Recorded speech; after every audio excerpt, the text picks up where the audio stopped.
Welcome, zoo fans, to the Franklin Park Zoo. We are here today on a very big day. It is, as you can hopefully see on this sign, World Lemur Day. Dun, dun, dun, dun. So I'm here with our lemur troop in the Tropical Forest building at Franklin Park, and I am currently wearing my lemur best. This is Maki right here, his daughter Sophie in the background, and then hugging the wall in the back are his longtime wife and his other daughter, Katika. They're hanging out by the heat vent. It's a cold day here at the Franklin Park Zoo, so we hope you guys are staying warm. The lemurs certainly are. So what you can see Maki doing right now is sniffing. So we'll talk a little bit about lemurs in general. It is World Lemur Day, and there's a lot to know about lemurs. Now, lemurs all come natively from the island of Madagascar. They are all started in Madagascar. These guys are ring-tailed lemurs. You can probably tell why. He's showing you a pretty good shot right now of why he's called a ring-tailed lemur. And Maki's name, Maki, actually is the Malagasy word for ring-tailed lemur. So his name in the language of his country is literally ring-tailed lemur. Now, Maki is the only male that we have here at Franklin Park. So these other girls that you're seeing are his two daughters and his longtime partner, Nebi. Now, lemurs are really cool. It's the era of girl power, and lemurs are all about girl power. In a lemur group, females are in charge of the whole thing. So the most dominant female is in charge of the whole group, and then even the least dominant female is still more dominant than the male. So if you ever come to Franklin Park, you're probably going to see Maki getting maybe displaced by the other girls, or he'll be hanging out by himself in the front. He's definitely the most social, but he's also one of the most aggressive at the zoo. So the other girls are a little more peaceful. Maki is all about scent marking his tail, scent marking the exhibit. Now, what do I mean by scent marking? We'll see if he does it. He might be winding up. But lemurs have on the inside of their wrists glands that produce scents. Oh, there he goes. Nice job, Maki. So what they do is they rub their wrists together, and then they'll rub it on either their tails, or they'll rub it on pieces of furniture in the exhibit, or in the wild they'd be rubbing it on trees, branches. That's how they claim their territory, and also how males will prove to other males that they're in charge. So male lemurs actually do what we call a stink fight, which is they rub those glands all over their tail, and then they waft the tail at each other and stink each other out. And then whoever's the stinkiest is the winner of the fight. Which sounds like a joke, but it's true. This is actually what happens. So you can see Sophie right in the middle of the exhibit right now. Sophie is one of our very special lemurs because she is actually a diabetic lemur. So just like humans, animals can get diseases like diabetes. And Sophie, when she was younger, we started noticing a little bit of slower behavior, some odd things that weren't really normal for a lemur of her age. So after some tests, we found out that she was diabetic. And ever since then, we've been managing the diabetes just like you would if you had diabetes at home. Slightly different, but through our awesome training program and our partnership with our zoo hospital, Sophie gets a daily insulin injection as well as a couple of oral medications that allow us to keep tabs on her. We also make sure she's eating well throughout the day, just like any parent of a diabetic person. And she gets a certain amount of snacks to make sure that her blood sugar never drops too high or too low. The only thing that we really can't do for Sophie is do daily blood checks yet. So it's a little bit touch and go, but we've so far had a lot of success managing her blood sugar. And look at her. She's just the queen of the perching right now. If you want to come over to this corner, you can see the others. They're kind of far back, so we'll see how the camera can capture them. But coming down off the shelf, well, now she's behind a rock. But Nebi, the dominant female, is right in the center there. So those lemurs are right now, they're hanging out by the heat vent, like I said. The tropical forest isn't cold, but the lemurs are definitely warm weather animals. And right there, the hot air is just gushing out, so they love that. So let's see if we have any questions on Facebook Live. If you don't have any questions, or you do have questions and you haven't submitted them yet, please feel free to type them right in the comments. I'm right here next to our camera woman, so I'd be happy to answer them for you. You want to take one now? Yeah, let's go. So Genevieve is asking if lemurs are pollinators. Are pollinators? Genevieve, great question. They are pollinators. So lemurs in the wild and here at the zoo eat fruits, plants, vegetables. And then because they're arboreal, which means they live in the trees, they would be traveling through the tree branches and doing what all animals do, pooping.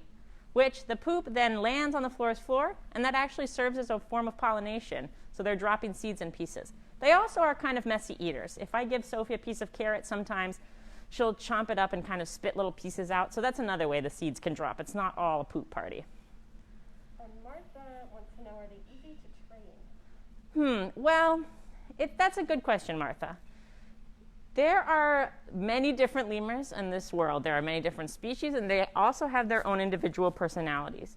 So it kind of depends on the time of year for us here at the tropical forest. The lemurs go into a breeding season around this time of year. And during breeding season, they're a lot more focused on each other. Even though we don't currently have any breeding pairs, we don't have any breeding recommendations right now, their activity changes a little bit. But lemurs can be very smart. They are primates, and primates are pretty smart animals. So they are trained, at least these guys are trained to target, which is when we have them touch a stick with a little ball at the end, and that helps us move them around where we need them to go. They're all trained to step onto a scale. So I'm one of their trainers, and I do weigh them pretty regularly, at least once a month, if not more. And then Sophina, obviously, because of her diabetes, is trained to go into a chute that we call a squeeze chute. So she goes into this little space, and then because it is a smaller space than just their behind-the-scenes area, it allows us to pull her a little closer to us, and then we can do the injection by hand, always through mesh, of course. But that's something that's really amazing for Sophie. And this is a pretty easy process for her at this point. She's been living with diabetes for most of her life.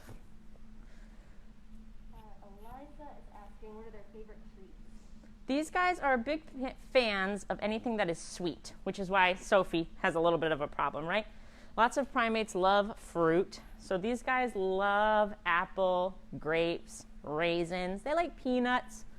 Sweet potato is another easy one. It's a little bit sweeter, but it's a vegetable.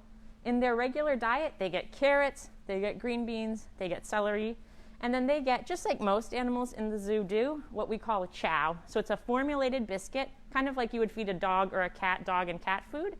All the animals in the zoo have what I would call a cereal that has a lot of their main nutrients in it. And that's an easy way for us to match all the things that they would get in the wild that we can't match from produce that we get at the store. Cynthia wants to know, how many years do lemurs live on average? They live about 27 years. So the ages on these guys, I'm not sure. I think everybody's in their teens or low teens. I should have checked out their birthdays before. I'm pretty sure Sophie was born in 2010. So she would be 10 years old this year. Sophie is the superstar of this group because of her medical condition. We spend a lot more time with her than most of them up close because at the zoo, a lot of people don't know this, but at the zoo, we try not to interfere with our animals too much. We try not to go in with them too much, especially bigger animals. So for the animals like the lemurs, because they're a little smaller, you will see, if you come to the tropical forest, you might see a keeper in this exhibit with them, feeding them their afternoon snacks. That's part of Sophie's diabetic care. But we try to keep pretty much hands off. So Sophie, because she needs more help, she's one that we have to interact with a little more. This question from Genevieve, how can we save them from extinction?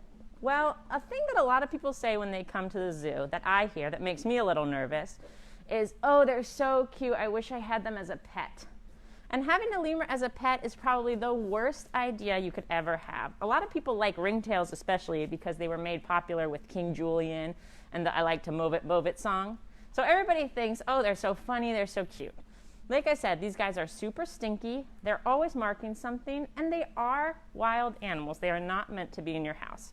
So if you've been ever thinking about getting a monkey or a lemur as a pet, please do not. But another thing that you can do just here in Boston to help us, even if you're not thinking of getting a lemur as a pet, is come and support your local zoo. Zoos like Franklin Park participate in conservation programs all around the world, and by coming and visiting us, you're helping us support our conservation partners. So that's a really easy way that you can help us out, and you're already helping us out by watching these videos and supporting the zoo online. It's all in steps, and we really appreciate it.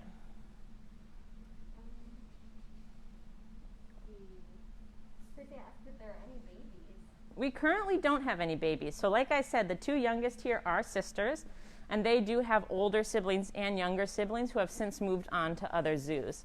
As part of the species survival program through AZA, the Franklin Park Zoo will send out some of our baby lemurs once they reach a certain age where they would normally disperse from their parents in the wild. And they go to other zoos where they have recommendations to pair with other males or females. So we have a couple lemurs that we've sent out over the course of the years. We have had big lemur troops here at Franklin Park. It's been up to 10. But right now we're just at 4. And we're staying pretty peaceful for right now. We're not expecting any in the future. The tropical forest, as most of you who will have been following us on social media know, has had quite the baby boom. If you haven't seen it, please feel free to check out our Facebook page to look at some videos of our baby hippo, our baby gorilla, our baby tapirs. So that's enough baby boom for this year. But please come on by when those babies come out and visit us in the tropical forest. Do they have any predators? Yes, these guys, their main predator in Madagascar is the fossa. So again, if you're a fan of the movie Madagascar, the fossa also plays a role in that film. The fossa is kind of a small, I don't want to say weasel because it's not a weasel, but he's got one of those kind of long bodies, sort of this carnivore face. And those would be their natural predators in the wild. Madagascar is a really cool island because since it's an island, everything that's sort of come from that island is very unique. So the fossa is unique to Madagascar. The lemurs are unique to Madagascar. It's pretty cool. Let's see. What is your favorite part of working with them? My favorite part of working with the lemurs is the little sound that they make when they're communicating. So lemurs use a lot of different vocal calls to communicate with each other. And when we ask them to come in or separate from each other, which we do to help us make sure that everybody is getting the right amount of food, particularly Sophie, they always call just to make sure that the others are there. Or, for example, if we ask one lemur to go off exhibit for a little bit, say Maki, the females will sometimes call to him or he'll call back to them just to make sure that everybody's in the same place. And the sound the lemurs make is kind of a nice, soft, oh, oh. So that wasn't the best impression, but it's very, very cute. And the first time I heard it, you know, usually you think of animal sounds as these big sounds or like roar, bark, meow. But I never imagined until I started working at the tropical forest that these lemurs would make such a, to coin a phrase, adorable sound. We probably have time for 2 more. So Kelsey wants to know if you have a favorite. If I have a favorite? Yes. Well, I am Sophie's primary trainer. So Sophie and I have probably the best relationship. But I think all of them have fun personalities. Katika is very much, she's very smart. She's very conniving. Nebby, her mother, is the most dominant. Is trying to Nebby out. She is always making sure where everybody else is. Maki is kind of our kooky guy. He loves to come up to the glass and stink mark and rub himself on everything that's in the exhibit. So he's a lot of fun to watch. And then Sophie, of course, is just very relaxed, very peaceful. And I love getting to feed them and getting to interact with them. It's one of the best parts of my job. All right, last one from Jamie. Can the ring-tailed lemurs cohabitate with other species of lemurs? And do they live in groups or do they ever live alone? These guys will pretty much always live in groups. Unless there's an odd medical reason within a zoo that a lemur would need to be by themselves, they'll always live in groups. However, they are very political, just like most primates. So what I mean by political is that with all their dominance levels, they sometimes get into snits or fights, and then sometimes people get ousted. So, for example, if Sophie had to have a medical procedure that caused her to be maybe at the zoo hospital for the afternoon and then came back to the building, we would have to be very careful about putting them back together. So here at the zoo, we have to be very good at understanding animal behavior, knowing what we're seeing, knowing the signs of whether they're getting along or if they're getting ready to fight. So it's definitely social animals. Sometimes zoos that have a lot of them at once will split them up into multiple groups so that they're easier to manage because when there's so many, there's more dominance issues. As for being with other lemurs, I'm not sure. I've only ever worked with these guys. I've seen other zoos that have many lemurs in their collection, but I don't know if they necessarily live with different species of lemurs. Anything else you want to say? Yeah, before you go, I'm going to come out here into the light because I want to teach the kids at home a couple lemur moves. So it is World Lemur Day, so these are the lemur moves that you want to do. First of all, you're going to need some ears and definitely going to need your tail. So remember, the glands of the lemur are right here on their wrists. So if you want to stink fight with your brother and sister, grab your tail and do like Maki did and rub it between your wrists. That's that. And then also, because these guys are good bug eaters, you want to look for grubs. So this is the looking for grubs dance move. Halloween is coming up. This is a very easy costume, as you can tell. It's just a stocking with some tape and a little headband with some ears. And if you got the moves like this, you're ready to be a lemur. So happy Halloween. Thank you for joining us at Zoo to You on World Lemur Day. I'm Zookeeper Selena, and we hope to see you next time.